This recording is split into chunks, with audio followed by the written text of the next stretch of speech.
विचार करत करत भावाच्या मागं खडकेश्वर मंदिराच्या ओट्यावर बसायला आलो. माझ्या डोक्यात अशा पद्धतीचे विचार चाललेले आणि पुढं मात्र वेगळंच वाढून ठेवलेलं होतं. भाऊनी बोलायला सुरुवात केली. म्हणाला, "भरत, काही गोष्टी अशा असतात ज्या बोलाव्या वाटतात पण बोलता येत नाहीत. माझ्या घरात काय चाललंय हे मला माहिती नसेल का? पण आता फार उशीर झालाय. माझ्या घरावर माझा जोरा राहिलेला नाही. मी फक्त घाण्याचा बैल झालोय. जरा काय झालं का भांडणं होतात, वाद निर्माण होतात. मुलं कळती झालेली त्यांच्या पुढं आवडत नाही, मग माघार घ्यायला लागती. तुझा स्वभाव रागीट. सुरुवातीपासनं तू सगळं तुझ्या हातात ठेवलं. तुझ्यासारखं मला करता येत नव्हतं. मला 8 तास बाहेर पडावं लागतं. घरातला सगळा व्यवहार मला बघता येत नाही. त्यामुळं कामाव्यतिरिक्त इतर बऱ्याच गोष्टी करता मला बायकोवर अवलंबून राहायला लागतं. आईवर, तुमच्यावर जे काय झालं ते मला चांगलं वाटत असेल का? पण तुमच्या बाजूनं विचार केला तर इकडं संसाराचा खेळ खंडोबा होतोय. तिच्या मनाविरुद्ध काय केलं तर ती आत्महत्येची धमकी देते, रॉकेल वतून घेते. त्यामुळे मी सतत दबावाखाली असतो. माझा पगार तिच्या सहीशिवाय मिळत नाही. किती, कसा, कुठं खर्च करायचा याचं स्वातंत्र्य पण घालवून बसलोय. तरी पण आई दादा करता आतडत उठतं. त्यामुळं तर तुझ्या घरी जाऊन आई दादाशी मन मोकळं बोलतो.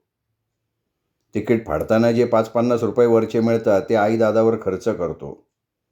आता सुद्धा आईला इकडं आणण्याकरता मी पंढरपूरला गेलोच होतो. तुझ्या गावावरनं परत येण्याची वाट बघत होतो, पण दादाचा फोन आला. फोनवर दादांनी माझी चांगली कान उघडणी केली. आजपर्यंत इतकं कधीच तुटक माझ्याशी न बोलणारा दादा त्या दिवशी बोलला आणि मी कामावर होतो. त्यावेळी तसाच घरीसुद्धा न सांगता परस्पर कामावरनं रात्रीच्या एसटीने पंढरपूरला गेलो.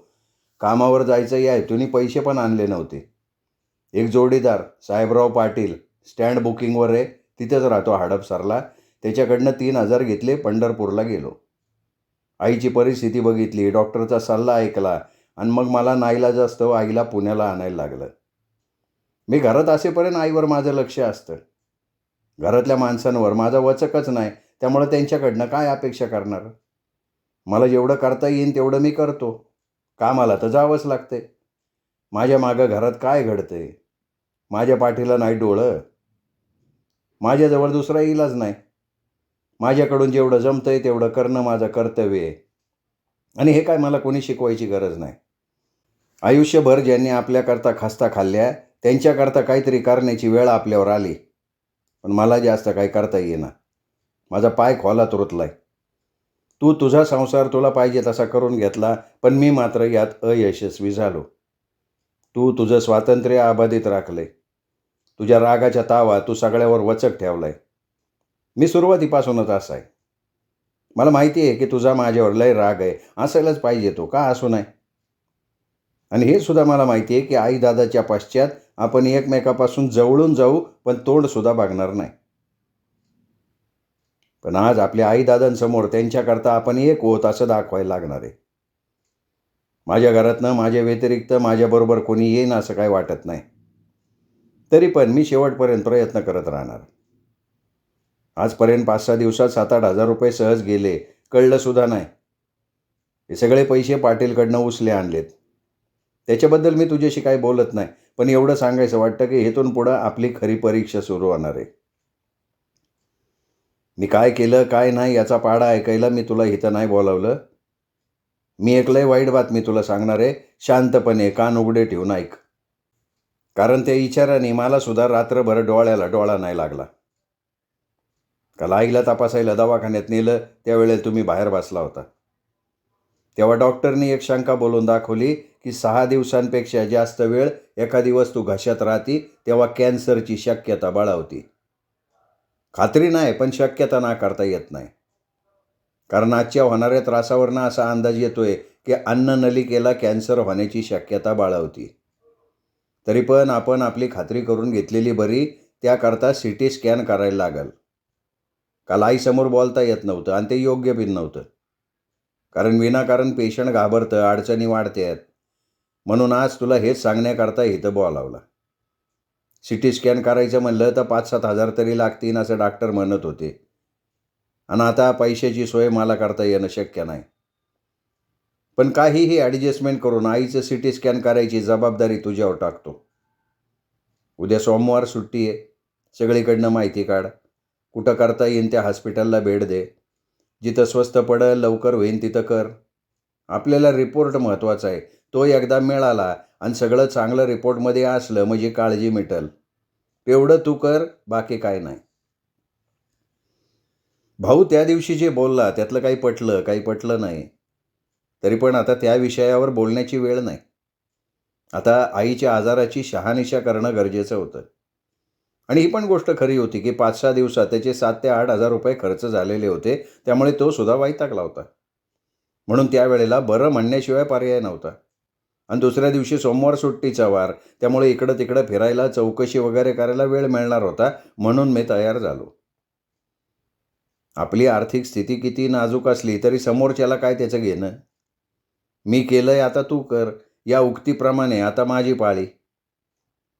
रविवारचा दिवस रात्री उशिरापर्यंत काम केलं. दुसऱ्या दिवशी सकाळी लवकर उठून उरकून होता होईल तेवढ्या लवकर दुकान उघडलं, कारण दुपारपर्यंत म्हणजे 10-11पर्यंत दुकान उघडं ठेवायला संघटनेची परवानगी होती. दुकानी आलो. दुकानात बोलता बोलता असं कळलं की कोंढवा साईडला NIBM रोडवर आनंदपुरम ट्रस्ट या नावानं एक मेडिकल ट्रस्ट आहे. या आनंदपुरम ट्रस्टमध्ये गरिबांकरता कमी पैशात सेवा सुविधा पुरवल्या जातात. तिथं कमी पैशात CT स्कॅन काढून मिळेल, पण त्याकरता 2-4 चक्रा मारायला लागतील. मला तेवढंच पाहिजे होतं. समजल्या सकाळी 9:30ला दुकानातनं तसंच निघालो. सोबत डॉक्टरांनी दिलेली चिठ्ठी आणि एका मित्राने दिलेला पत्ता बरोबर घेऊन PMT बसनी पुलगेट तिथून कोंडव्याला गेलो. कोंडव्यावरनं परत माघारी साळुंखे विहार आणि तिथनं चालत विचारत जवळजवळ 12-12:30च्या दरम्यान तिथं पोचलो. माहिती नसल्यामुळं आणि घाईगडबडीमुळं फिरत गेलो. त्यामुळं फार वेळ पण लागला आणि खर्च पण फार झाला. काय हरकत नाही, पण महत्त्वाचं म्हणजे काम झालं. तिथं चौकशी केल्यावर समजलं की आज अपॉइंटमेंट घ्यायची, गुरुवारी नाही तर शुक्रवारी मिळेल ती तारीख घ्यायची. त्या दिवशी पेशंटला तपासायला आणायचं आणि परत त्याच दिवशी CT स्कॅन करतात आणि दुसऱ्या दिवशी संध्याकाळी 4 ते 5च्या दरम्यान रिपोर्ट देतात. अशी तिथली प्रोसिजर. सगळ्यात आधी अपॉइंटमेंट घेण्याकरता 1,280 रुपये, 120 रुपये फॉर्म फी असे 1,400 रुपये भरायला लागणार होते. माझ्याकडे होते फक्त 900 रुपये. काय करावं कळेना झालं. तेवढ्यात फुरसुंगीचा एक जण ओळखीचा भेटला. त्याला अडचण सांगितली तशी त्यांनी पटकन 500 रुपये दिले. जवळचे 900, हे 500, 1,400 भरून टाकले. इतर किरकोळ 50-60 रुपये खर्च झाला. शुक्रवारची अपॉइंटमेंट मिळाली, पण जवळ 1 रुपयासुद्धा राहिला नव्हता. जवळ 1 रुपयासुद्धा शिल्लक नाही हे मला बाहेर पडल्यावर लक्षात आलं. दुपारी जवळजवळ 2ची वेळ झालेली. सकाळी 6-6:30च्या दरम्यान कपभर चहा पिऊन बाहेर पडलेलो. जायच्या आणि वेळेच्या मर्यादेमुळे मला काही सुचलंच नाही. त्यात आदल्या दिवशी रविवार, त्यामुळं उशिरापर्यंत काम केलेलं. पाय दुखत होते, कंटाळा आला होता, त्यामुळं मोजकंच जेवलो होतो. त्यामुळं आत्ता पोटात भुकेचा डोंब उसळला होता. पण करणार काय? अनोळखी ठिकाणी, ना ओळखीचं ना पाळखीचं. सकाळी आल्या योगायोगाने एक जण भेटला, म्हणून मग कमीत कमी हे काम तर झालं. आता जायचं कसं? जायला पैसे नाही, खायला काय नाही. 10-15 मिनटं रेंगाळलो तिथं, पण काही उपाय सापडेना. मग मनाचा हिया केला, निघालो 1-2 करत. काय सांगू तुम्हाला, रस्ता तरी उरकतोय का? पण तसंच इकडं तिकडं बघत, मन रमवत मधल्या रस्त्यानं चाईपाई करत निघालो. तिथं एकानं मला सल्ला दिला की मधल्या रस्त्यानं लवकरात लवकर पोचशील. डायरेक्ट फातिमा नगरला शॉर्टकट आहे. रिक्षानं गेला तर 25 रुपयात जाशील, पण जवळ 1 पैसा नाही. आणि बाकीचं काय? तासाभरात फातिमा नगर गाठलं. तिथं बिना तिकीट बसमध्ये बसलो. वैभव टॉकीजच्या कॉर्नरला उतरलो. कारण भाऊमुळं मला माहिती होतं हडपसर गावाच्या बसस्टॉपवर चेकर असतात. त्यामुळं काळजी घेतली. त्यातल्या त्यात माझा चेहरा थोडाफार भाऊसारखा दिसायचा. त्यामुळं मला शक्यतो कंडक्टर लोक लक्ष्मण माने समजायचे, तिकीट मागायचे नाही. त्याचा फायदा कधी असा होत होता. वैभव टॉकीजपासून चालत रस्त्यानं निघालो. तेवढ्यात एक जण गाडीवरनं फुरसुंगीला निघाला होता. वैभवला मॅटिनी शो बघून एकटाच निघाला होता. मला बघता थांबला. मला म्हणला, काय माने, यायचं का? गावाला निघालोय. मग काही सांगावं लागतंय काय? 10 मिनिटात दुकानाकडं आलो. त्याला 10 मिनिटं थांबायला सांगितलं. बसस्टॉपजवळ माझ्या ओळखीचं हॉटेल होतं. तिथनं आईसाठी पोरांसाठी थोडं खायला घेतलं, उधारच घेतलं. त्याच गाडीवाल्याने मला नीट घराजवळ आणून सोडलं. इतका कंटाळलो होतो काय सांगायचं. तसंच घरी आलो. दारातच आई पोरांना घेऊन बसलेली, त्यांची हसी मजाक चाललेली. ते बघितलं ना कंटाळा कुठं गायब झाला. हातपाय तोंड धुवून फ्रेश झालो. पहिलं जेवण वाढायला सांगितलं. स्वातीचा सोमवार, त्यामुळे तिने केली होती खिचडी. आईला बोलावलं तर ती जेवली होती. पोरांना, आईला, अमोलला, सगळ्यांना आणलेलं खायचं साहित्य दिलं. ती सगळी त्याच्यात गुंतली. मी पोटभर जेवलो. जेवताना जे घडलं ते सगळं सांगितलं. शुक्रवारची अपॉइंटमेंट मिळाली म्हणून सांगितलं. शुक्रवारी सकाळपासून काय खायचं प्यायचं नाही हे पण सांगितलं. तरल पदार्थ म्हणजे चहा पाणी घेतलं तर चालतंय असं सांगितलं होतं, ते बी सांगितलं. तोपर्यंत आईला काहीच माहिती नव्हती.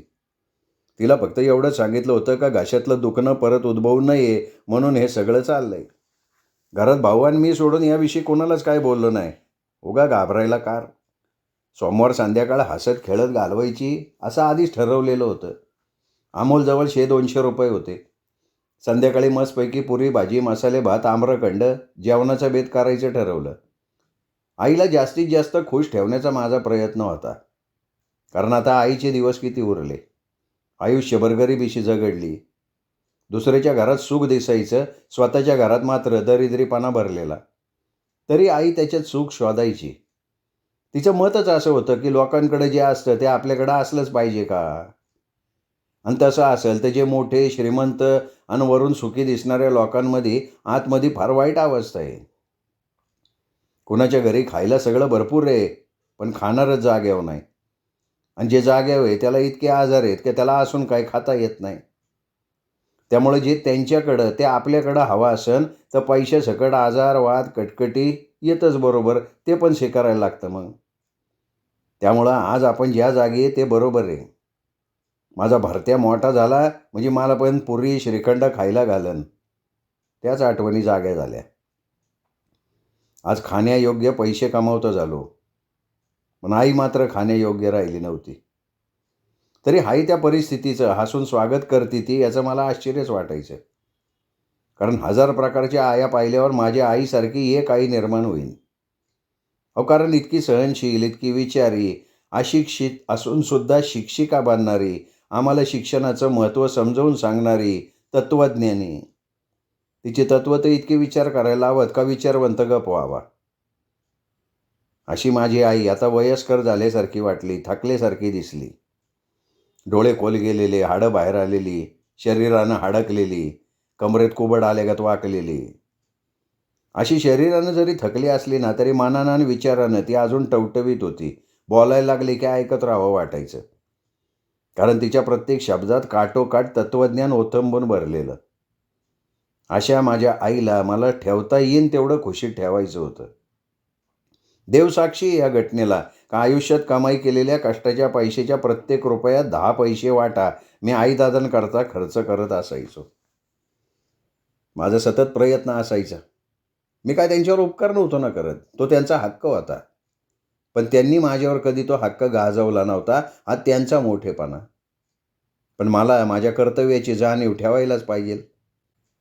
आणि मी सतत प्रयत्नात असायचो का आईबापावर, बहिणींवर अन्याय होऊ नये. माझ्या संसाराच्या रामरागाड्या आहेत, त्यांना जेवढं देता येईल तेवढं द्यायचा प्रयत्न करायचो. आणि मी त्यांच्याकरता जे काय केलं, त्यांच्याकरताच नाही, मी स्वतः व्यतिरिक्त इतरांकरता जे काय केलं त्याचा कधी बोभाटा नाही होऊ दिला.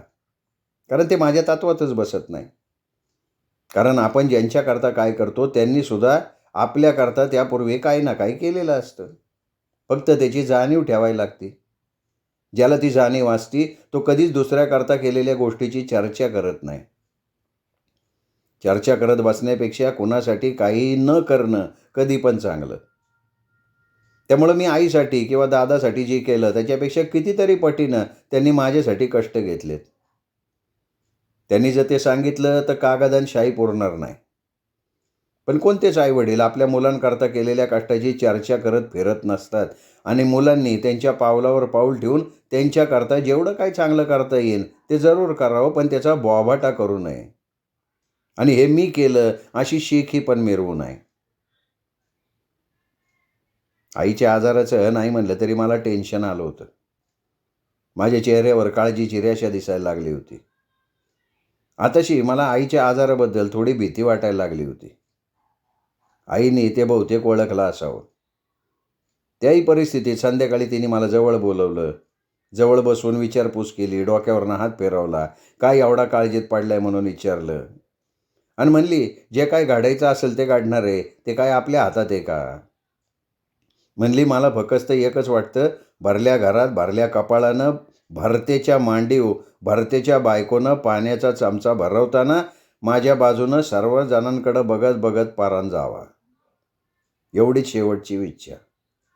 लय दिस जगली की, माझ्या मनाप्रमाणे जगली, सगळं बघितलं, मनाजोगतं खाल्लं, हिंडली फिरली. अजून काय पाहिजे रे भरत मला? भरत, तू नको काळजी करू. तुम्ही दोघांनी काय थोडा दवाखाना केला का? बस मला भरून पावलं. आता हसत खेळत राहू द्या, लय त्रास घेऊ नका. आईच्या सिटी स्कॅन करता 4 दिवसांनंतरची तारीख दिली होती. त्यामुळे 2-4 दिवस दुकानात मन लावून काम करायचं ठरवलं. काम करता करता तोंडसुद्धा चालूच. त्यातनं जातीनं न्हावी, न बोलून कोणाला सांगायचं. आलेली 4 गिराईकं टिकून राहावी म्हणून त्यांच्याशी वेगवेगळ्या विषयावर बोलायला लागायचं. न बोलणाऱ्याजवळ थांबतंय कोण? असंच एक दिवशी गप्पा मारता विचार चालला होता. मी एकटा होतो. गेलो कसा पण आबादत आबादत, म्हणजे उद्या आईला तपासायला न्यायचं कसं? माझा एक मित्र होता, दाढीला बसला होता, भरत दाभाडे त्याचं नाव. त्याच्याकडे रिक्षा होती. रिक्षावालाच तो. त्याला पण माझ्यासारखं लय बोलायला लागायचं. बोलता बोलता तो यायला तयार झाला. मला म्हणला, तुम्हाला दोघांना जाऊन यायला जेवढे पैसे लागतात त्याच्यात थोडीफार भर घालून तुम्हाला पटेल तेवढं द्या. मी काय तुमच्या शब्दाच्या बाहेर आहे का? तुमची आई माझी आई वेगळी आहे का? तेवढे मला पण म्हाताऱ्या माणसाचा आशीर्वाद भेटतील आणि मला तुम्हाला मदत केल्याचं समाधान भेटन. एवढं बोलल्यावर मग काय, आंधळा मागतो एक डोळा देव देतो दोन. फटक्यात त्याला 50 रुपये ॲडव्हान्स दिले आणि जाऊन आल्यावर 50 द्यावं असा विचार केला. कारण बसनं जायचं म्हणलं तर 60-70 लागलं असतं, त्यात 5-25 जास्त. शुक्रवारी सकाळी 8:30 वाजता भरत दाभाडे रिक्षा सकट दारात हजर. आम्ही पण तयार होतो. त्याला चहा पाजला, टाकलं दांडकं. फातिमानगरला टर्न मारला, पुढं निघालो. समोर एक मस्त चहाचं, फक्त चहा कॉफी मिळायची तिथं, IT कॉर्नर दिसलं. मला माहिती होतं घरचा चहा पिऊन आईच्या मनाचं समाधान झालं नव्हतं. आईला विचारलं, इथं मस्त चहा मिळतो, प्यायचा का? आईला तेच पाहिजे होतं. मान डोलावली तिने. मग त्याला रिक्षा साईडला घ्यायला सांगितली. मॅनेजरला भेटलो. म्हणलं, तुमच्याकडं असलेल्या चांगल्यात चांगल्या क्वालिटीचा आणि डब्बल स्पेशल चहा आमच्या आईला पाहिजे. तुमचं बिल किती पण होऊ द्या, पण माझ्या आईचं समाधान झालं पाहिजे. एवढं बोलल्यावर मग काय, 10 मिनिटात मिल्ट्री मगमध्ये असा मस्त प्यासाळलेला कडक चहा आणला त्याने. आम्ही दोघांनी 2 साधा चहा मागवला. पण चहा पिल्यावर आईच्या चेहऱ्यावर भाव असे काय बदलले, काय सांगू. आईची कळीच खुलली. लहान मुलासारखा हट्ट करून आणखीन एक चहा मागितला. मी पण नाही कशाला म्हणतोय. अहो, लहानपणी स्वतःच्या बशीतला घोटातला घोट माझ्यासाठी काढून ठेवणारी आई आज तिच्याकरता एवढं नाही करू शकत का? आई चहा पिली, तृप्त मनाने रिक्षात बसली. त्यावेळी म्हणजे 2001 साली चहाचं बिल 100 रुपये झालं. आईने विचारलं, चहा कितीला? मी सांगितलं 4 रुपयाला. अहो, खरं सांगितलं असतं ना तर तिला लय वाईट वाटलं असतं. सकाळी 11:30 वाजता नंबर आला. डॉक्टरनी तपासलं, CT स्कॅन काढलं. तिथं भारी भारी मशिनी असल्यामुळं एअर कंडिशन रूम होत्या. त्यामुळं आई लागली थाडा ओढायला. सारखं म्हणायची, भारता लय गार लागते, मला दम निघाना झालाय. लहान पोरांना कसं आपण समजवतो तसं आईला समजवायला लागलं. एका मोठ्या मशीनमध्ये आईला नेलं. दुसरीकडं समोर काचेच्या केबिनमध्ये 2-3 डॉक्टर काहीतरी नोंदी करत होती. त्यांच्यासमोर मॉनिटरवर बघून एकमेकांमध्ये चर्चा करत होती. तिथलं सगळं आटोपल्यावर दुसऱ्या दिवशी संध्याकाळी 4 नंतर रिपोर्ट मिळणार होता. आमचं काम झालं, परत निघालो.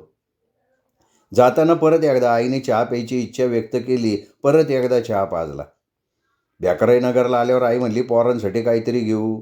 मग शिवांजलीमधनं आईस्क्रीम पॅक घेतले, भेळीचे 2 पुडे घेतले. दुपारी 2:30-3च्या सुमाराला घरी पोचलो. घरी जाताना मराठी शाळेतनं पोरांना सोबत आणलं, कारण घरात पोरं नसल्यावर सुनं सुनं वाटतं. त्यात आई आजारी, तिचा चेहरा पडलेला बघवत नव्हतं. पोरं आईला लय त्रास द्यायची आणि तिला तीच गोष्ट आवडायची. थोरल्या भावाच्या घरी पोरं जवळच यायची नाहीत. शिवतच नव्हती, तर अंगा खांद्यावर कुठली खेळायला.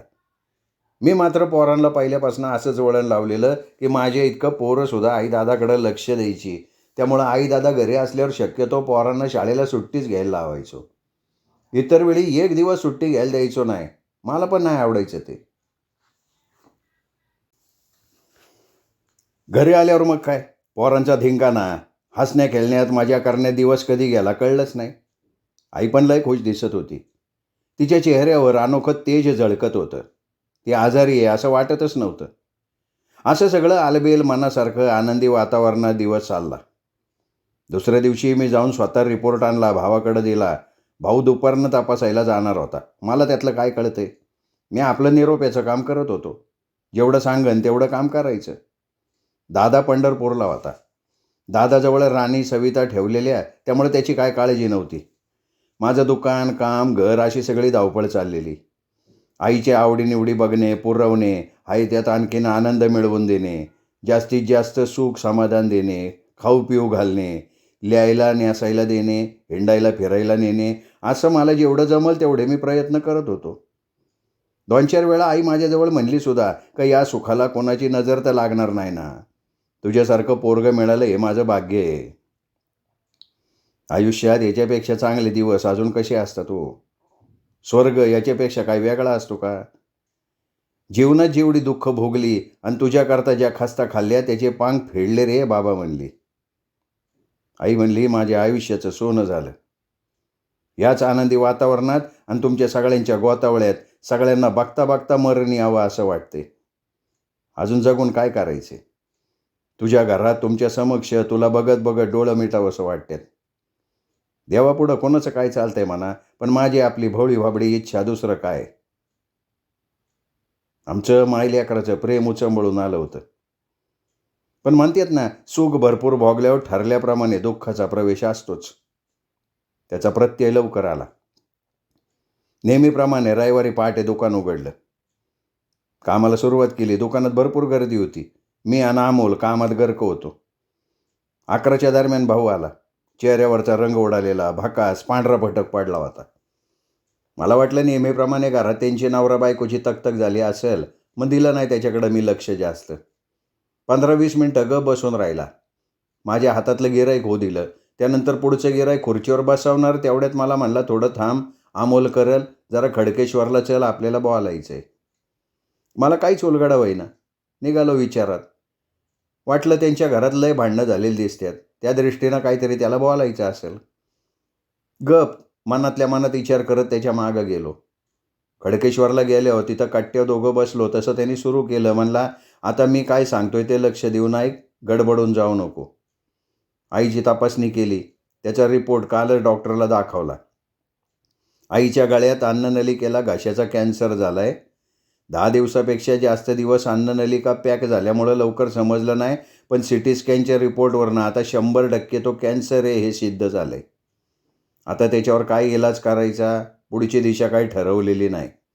आणि त्याकरता आपल्या दोघांना डॉक्टरकडं उद्या सकाळी जायला लागणार आहे. जे झालं आहे त्याच्यात काय बदल करता येणार नाही, पण त्याच्यावर काहीतरी विलाज असणार. त्याचा विचार आपण दोघांनी करायचा. याकरता दुसऱ्या कोणाचा सल्ला उपयोगाचा नाही, कारण इथून पुढं सगळ्या बाबी खर्चिक आहेत आणि कुणी एकटा हा खर्च पेलवू शकणार नाही. त्यामुळं अगोदर 2-4 दिवस या सगळ्या गोष्टीचा विचार करायचा आहे. ही बाब आपल्या दोघांव्यतिरिक्त माझ्या पत्नीला माहिती. माझ्या मते आत्ताच कोणाला काही सांगायचं नाही. डॉक्टरला भेटू. माझ्या भोवतीनं सगळं गारागारा फिरताना दिसायला लागलं. काही सुचना झालं. भर दुपारी 12 वाजता रात्र झाल्याचा भास व्हायला लागला. थंडीचे दिवस, खडकेश्वरला दाट झाडी, त्या गारव्यात भले भले गारठायचे, तिथं मला दरदरून घाम फुटला. तोंडातून शब्द उमटना. एका क्षणात आबाळ माझ्यावर कोसळल्याचा भास आला. माझ्या तोंडातनं चित्रविचित्र आवाज यायला लागले. तोंडातनं लाळ गळायला लागली, फेस आल्या, डोळे गारा गारा फिरवायला लागलो. घशातनं गरगर वाजायला लागलं. भावाचं लक्षच नव्हतं. तो भरल्या डोळ्यांनी माझ्याकडं न बघता बडबड करत बसला होता. त्यातलं मला किती कळलं हा संशोधनाचा भाग आहे, पण मी तिथंच वाकडा झालो. एका माणसानं वरडून जेव्हा भावाला सांगितलं तसा भाऊ गडबडला. तिथंच विहिरीवरनं बादलीभर पाणी दोराच्या मदतीनं काढलं माझ्या तोंडावर डोक्यावर मारलं, मला सावध केलं, पण मला काही कळतच नव्हतं. भेदरलेल्या नजरेनं, अश्रू भरल्या नयनांनी येड्यासारखा इकडं तिकडं बघत होतो. भावानं ओळखलं हा गडबडलाय. त्यांनी मला सावध केलं, थोडं इतर बाबी बोलला. आणखी डॉक्टरकडे जाऊ, पूर्ण चौकशी करू, यातून काहीतरी मार्ग निघलच असं म्हणला. म्हणलं जगात अशक्य काय आहे? जे सटवीने लिहिलंय ते घडणार आहे. आपण काही जगापेक्षा वेगळे आहे का? मर्दासारखे मर्द आपण, असा हातपाय गाळून उपयोग काय आहे? धीरानं विचारानं ठरवू, मग निर्णय घेऊ. म्हणला आता तुला कसं वाटतंय? आत्ता कसं वाटतंय तुला? मग तिथं दवाखान्यात डॉक्टरने मला सांगितल्यावर माझी काय गत झाली असेल तिथं. म्हणला जसं तू आईवर प्रेम करतो तसंच मी पण करतो. आता माझ्या नशिबानं मला तशी बायको मिळाली, त्यामुळं तुझ्या इतकी आई दादाची सेवा मला काय करायला मिळाली नाही, याचा अर्थ माझं प्रेम आटलंय असं नाही ना होत. आयुष्यात सगळ्यांना मनासारखं मिळालं असतं, माणूस देव झाला असताना. या क्षणाला तुझी जी मानसिक अवस्था आहे तशी माझी दवाखान्यात झाली होती. इथं तुला सावरायला मी तरी आहे, तिथं कोण होतं मला सावरायला? पण मी स्वतःला सावरलं. रात्रभर डोळ्याला डोळा लागला नाही. आणि दुःख वाटणार कोणापाशी? ठेवलं मनातल्या मनात तसंच. तरी पण मला लक्षात येतंय तुझी काय अवस्था होत असन, पण सत्य स्वीकारण्याशिवाय पर्याय नाही, लक्षात ठेव. आणि त्यातून आपल्याला मार्ग काढायचा आहे. तेव्हा दुःखावर शांत हो. परिस्थितीची समजून घेणं काळाची गरज आहे. आपलं दुःख आपणच पाचवायचे. अजून दादाला बहिणींना काहीच माहिती नाही. पूर्ण कन्फर्म करू, उद्या सगळ्यांना बोलवून घेऊ, मग सगळेजण या विषयावर चर्चा करू, मग ठरवू काय करायचं ते. तेव्हा आता दुःख बाजूला सार, कामाला लाग. आज रविवार आहे, कामाचा दिवस. मग तुला सांगितल्याशिवाय मला कुठलं राहतोय? तरीसुद्धा माझं कर्तव्य मला करावं लागते. आपण उद्या भेटू. नाही म्हणलं तरी अंतर्बाह्य हादरलो होतो ना. मला किती समजवलं तरी माझं मन मान्य करायला तयार नव्हतं. आत्ता कुठं सुखाचे दिवस दिसायला लागले होते. आईची अनेक रूपं माझ्या डोळ्यापुढं तरळायला लागली. आयुष्यभर दुःख भोगणाऱ्या माऊलीला आत्ताशी कुठं सुखाची चाहूल लागली, तवर हे ऐकायला मिळालं. एवढ्या दुःखातही मला तुकाराम महाराजांची ओवी आठवली. सुख पाहता जावा एवढे, दुःख डोंगरा एवढे. आयुष्यभर दुःखाचा डोंगर उपसत राहिली माऊली. स्वतःच्या जीवाची तमा बाळगली नाही, आणि आता कुठं सुखाची रास दिसली, तवर काय मांडून ठेवलं दैवानं. विचार करता करता भूतकाळात शिरलो. आईचं लहानपण आणि तिची दुःखाची डोंगर फोडायला लागलो, आणि एक एक दगड मूठ माती बाजूला काढत त्यात कधीतरी सोन्याचा कण सापडावा तसे दुःखाबरोबर सुखाचे क्षण सापडत होते. त्याचा विचार डोक्यात घोळत राहिला. ज्या क्षणी आईचा जन्म झाला त्यावेळेला आईच्या सुखात भागीदार म्हणून भाऊ जन्माला आला. तो मुलगा म्हणून त्याची आई त्याला जास्त अंगावर पाजायची. आईच्या वाट्याच्या दुःखाची सुरुवात तिथूनच झाली. त्यात कमी म्हणून आईच्या लहानपणी तिची आई वारली. घरात थोरली बहीण आणि ही आवळी जावळी. आणि वडील. एक बरं होतं, बाप देव माणूस, त्यामुळं घरात पोरांचा बाजार, स्वयंपाकाचा राडा यागळाच. भाकरी करायला बसली का मोडलेली भाकरी शेरडाला चांगले टोपल्यात. बरं, घरात 2 कच्ची भाजलेली भाकरी, शेजाऱ्यांनी दिलेली भाजी, सगळी मिसळून खायची. आमच्या आईची आई, तिची एक मावस बहीण मंगळवेढ्यात दिलेली होती. ती महिना 15 एकदा कोथळ्याला यायची, 2 दिवस राहायची, पोरांना न्हावमाखू घालायची, गरम गरम पाण्यानं डोकी धुवायची, घरातलं कपडं लत्तं धुवायची, सारवण लोटणं करायची. येताना पोरांना खाया प्यायला घेऊन यायची. तेवढ्यात 1-2 दिवस दिवाळी, नाहीतर रोजचा शेमगा. असं कधी हसू तर कधी आसू असं काढत दिवस चालले होते. अचानक एकदा मंगळवेढ्याच्या मावशीनं थोरल्या पोरीसाठी खोमनाळचं मानेचं स्थळ आणलं. आमचा आजा, आईचा बाप हो, लय खुश झाला. म्हणाल त्या अटीवर लग्न जमवलं, बार उडवून टाकला. आता राहिली आई आणि मामा. अशीच हालाकीत वल्ल वाळलं खात, फाटकं तुटकं नेसत, आला दिवस ढकलत काळ चालला होता. दिवस कोणासाठी थांबतोय का? दिसामाशी चिंगाबाई थोराड दिसायला लागली. खेडेगावात कोण वयाचा विचार करते? 12-13 वयाची पोरगी त्यावेळी लग्नायोग्य मानली जायची.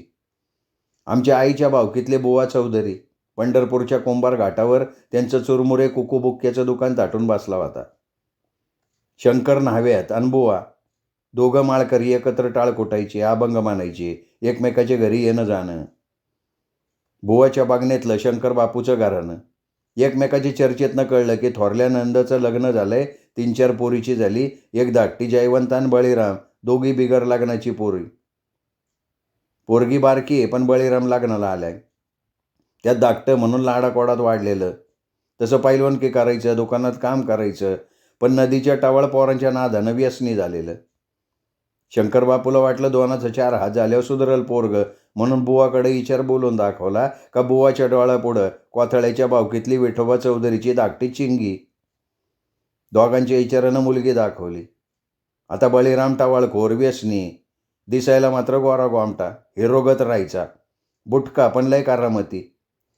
चिंगाबाई आईविना वाढलेली, लाजरी बुजरी, काळी सावळी, पण नाकी डोळी निटस, शियालाटी बांधा, काटक, कष्टाळू शरीर.